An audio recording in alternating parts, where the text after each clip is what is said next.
I have a question for you. When you finish a practice session, do you want to feel good about yourself? Of course you do. Everyone does. But what if I told you that feeling good at the end of practice is often the exact thing holding players back? I'm Coach Cody, and this is Baseball IQ, where we go beyond the mechanics to help you get real, game ready improvement. Most players practice the same way. They pick a single skill and repeat it over and over. And at first, that works. Each rep feels a little smoother, a little easier, and performance improves. But eventually, progress stalls. That's the plateau. What's happening here is something called fluency. As you repeat the same skill, your brain becomes familiar with it. You can perform it reasonably well, and that feels productive. But once that familiarity sets in, the neurological challenge drops. You go on autopilot. Now, you're just going through the motions instead of forcing adaptation. And when that happens, the value of practice drops significantly. Instead of repeating the same skill over and over, you need to implement a strategy called interleaving. Interleaving means switching between skills during a single practice session. Rather than blocking your practice, one skill at a time, you mix skills together. Why does this work? Because your brain has to work harder. It has to constantly adjust, problem solve, and reorganize movement patterns. That puts neural development on overdrive.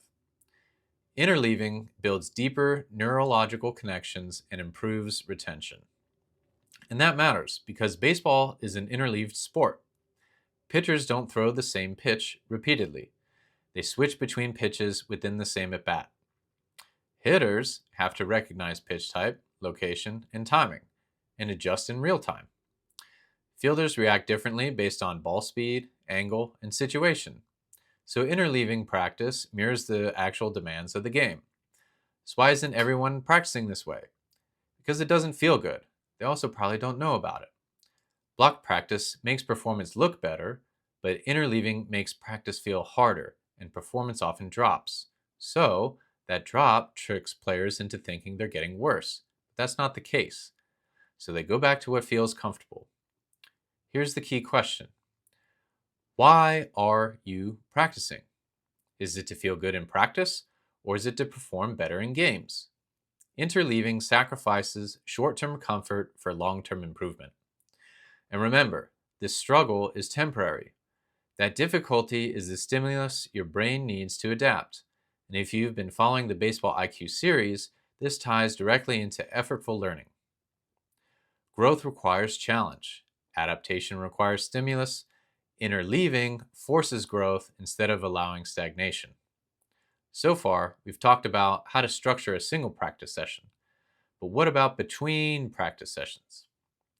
That's where the real gains happen. We'll cover that in the next video. If this helped you rethink your practice, hit that like button and subscribe so you don't miss what's coming next. And if you want help designing smarter practice sessions or long-term development plans, head to thebaseballexp.com or email me at coachcody@thebaseballexp.com to schedule a free consultation. Until then, keep going beyond the mechanics, and I'll see you next time.